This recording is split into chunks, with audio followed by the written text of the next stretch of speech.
Michael, colleagues, dear friends of the FNPR, thank you for the invitation to say a few words to you today.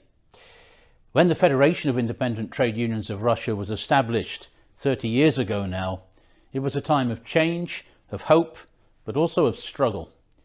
Profound economic and social transformation, severe economic depression, and the eventual dissolution of the USSR put trade unions in an extremely important but vulnerable position. But the National Trade Union Centre, the FNPR, and its leadership have overcome these challenges. The newly established federation had to solve a number of very difficult issues simultaneously.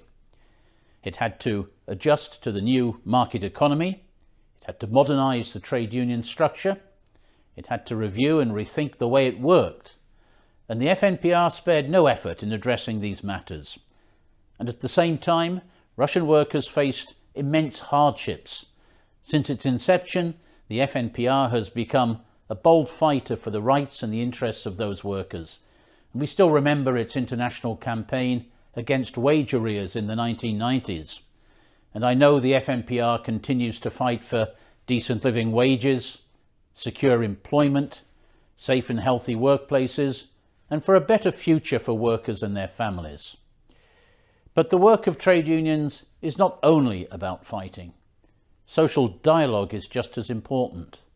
And the governments, trade unions and employers of Russia had to build a new tripartite partnership almost from scratch. It was especially difficult because some radical voices were claiming that trade unions were outdated and that the very notion of social dialogue was simply obsolete. And the FNPR played an indispensable role in countering these false claims, and the new labour code that was adopted in 2001 was the result of this very social dialogue. Nowadays, the government, trade unions and employers of Russia have succeeded in creating a strong and efficient tripartite system, and we have evidence that it's working.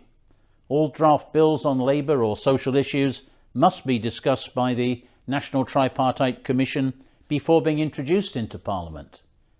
So colleagues, the FNPR has always been a strong supporter of ILO principles, a staunch voice for the ratification of ILO conventions, and an active participant in ILO events and activities.